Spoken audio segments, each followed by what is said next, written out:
दोस्तों, आज हम आपको कुछ ऐसी चुनिंदा बातों के बारे में बताने जा रहे हैं जिन्हें वैसे तो हर कोई जानता है, लेकिन इनमें से अगर एक भी बात को सीबीआई ने या किसी अन्य जांच एजेंसी ने अपने ध्यान में रखा होता तो कब का ही इंसाफ मिल चुका होता। तो सिर्फ हमने ही नहीं, आप सब ने भी कुछ खबरें सुनी होंगी कि 14 जून के बाद सुशांत जहां रहते थे उनके घर का पूरा हुलिया बदल दिया गया।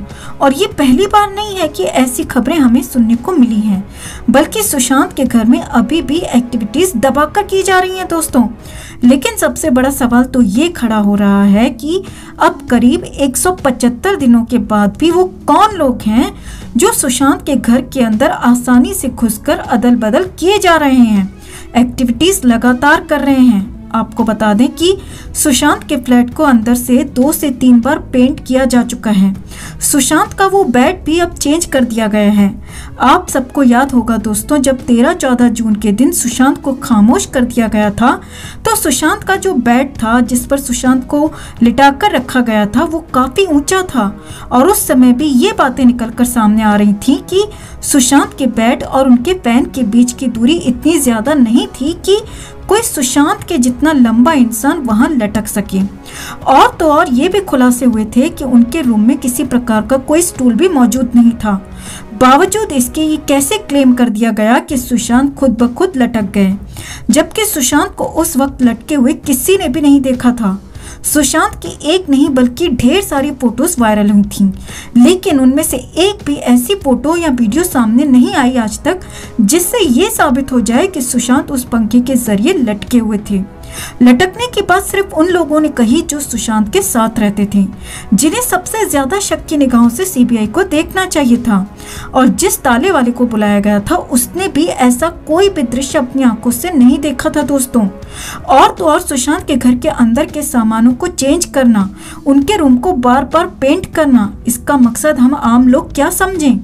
यही ना कि ये लोग अंदर के सारे फॉरेंसिक प्रूफ्स को मिटा देना चाहते थे कि अगर कोई फॉरेंसिक टीम आती भी है अंदर कुछ पड़ताल करने के लिए तो उन्हें सबूत के नाम पर एक ढेला भी ना मिल सके। आप इस बात से अंदाजा लगा सकते हैं दोस्तों कि वही लोग सुशांत की उस हालत के भी जिम्मेदार हैं।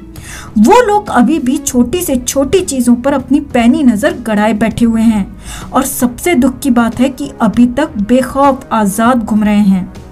हालांकि अब 175 दिनों के बाद सुशांत के घर के अंदर कोई सबूत बचा भी होगा इसकी हमें कोई उम्मीद नहीं है, लेकिन बावजूद इसके वो लोग किसी तरह का कोई रिस्क नहीं उठाना चाहते हैं।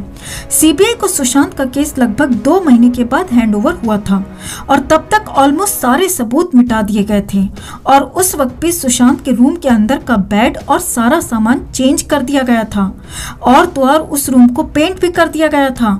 सीबीआई को ये केस मिलते ही वो सुशांत के घर एक बार नहीं बल्कि 3 से 4 बार गई और सबूत इकट्ठा करने की जोरदार कोशिशें भी की गईं। एम्स की फॉरेंसिक टीम को भी एक बार में कुछ नहीं मिला, इसीलिए वो भी 3 बार सुशांत के घर गई।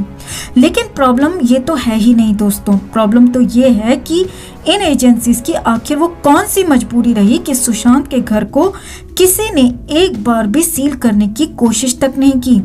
आप लोगों को याद होगा दोस्तों कि इस खबर के बारे में कि सीबीआई और एम्स की टीम सुशांत के घर के टेरेस पर गई थी।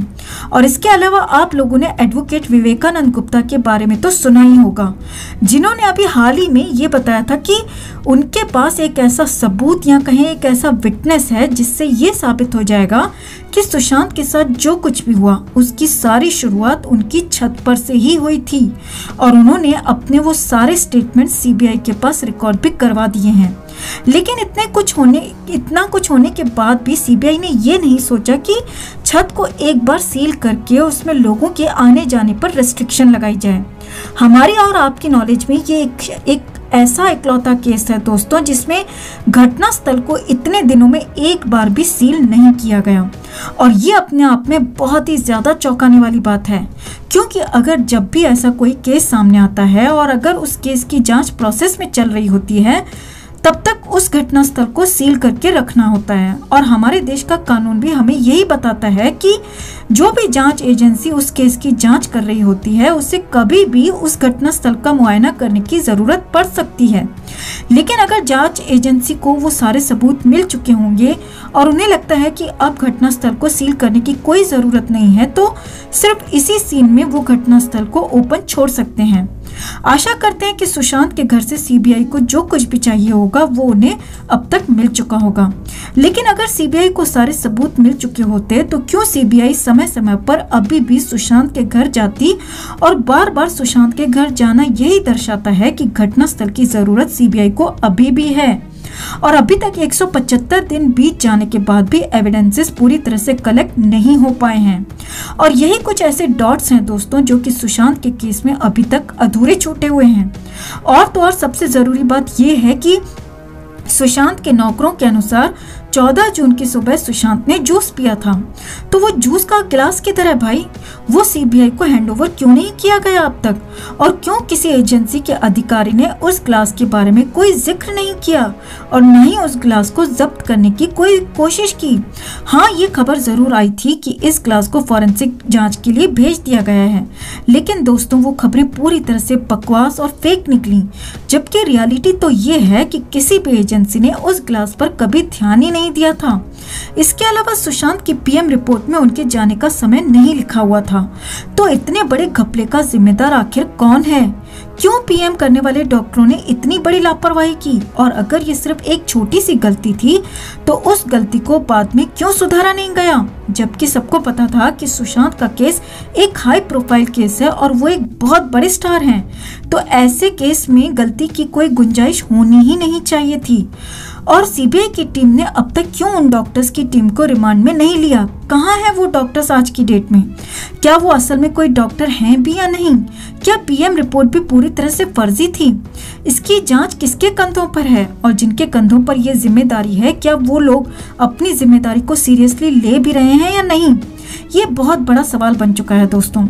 कहा तो ये भी जाता है कि दिशा और सुशांत इन दोनों केसेस में किसी तरह का कोई पीएम किया ही नहीं गया था और दोनों ही केसेस में झूठी पीएम रिपोर्ट बनाकर सारी दुनिया को चिपका दी गई।